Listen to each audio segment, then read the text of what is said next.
Hello everyone, how are you all? I hope you all are doing well. So, as we have already finished chapter 2, the food factory of the plants, that is leaves. So, now it's time to discuss the important points about the chapter. So, let's start. So, as we have already finished chapter 2, food factory of plants, let's summarize the chapter now. Let's summarize the chapter what we have learned.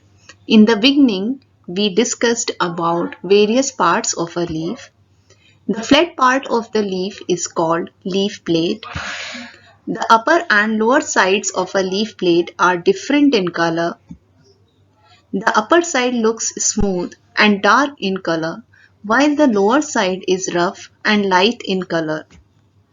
The tip of the leaf is called leaf apex.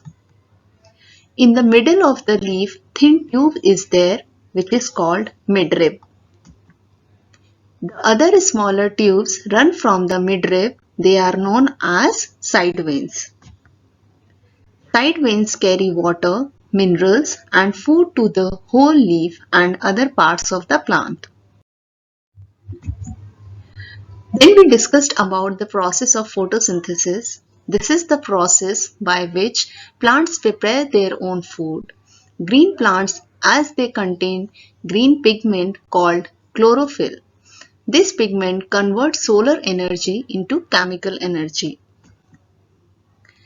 Functions of leaf. The important function of a leaf is to prepare food for the plant. As we already know that leaf has small openings on the lower surface which is known as stomata. So these stomata help in breathing. Leaves of certain plants are eaten as food like lettuce. Non-green plants, how do they get their food? As we know that they do not have chlorophyll. So these plants, they depend on other organisms for their survival. Fungi, they depend on dead and decaying plants and animals for food. For example, mushroom also come under non-green plants. They grow on decaying substance. They release the digestive juices over decaying substance and take their nutrition. There are some plants which depend on insects for their survival. They take their nutrition from the insects. These plants are known as insectivorous plants. For example, pitcher plant. Now balance in nature.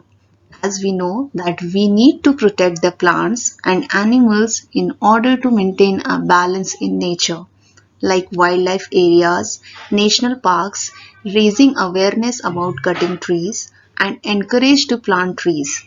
These are few ways by which we can spread awareness about how we can create a balance in nature, how we can play an important role in developing that.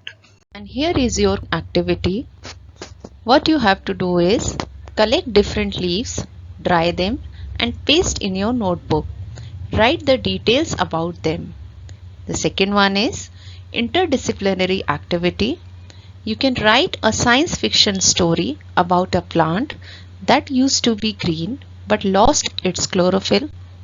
Write the story in 100 words. Thank you all. See you in the next session. Bye bye. Take care.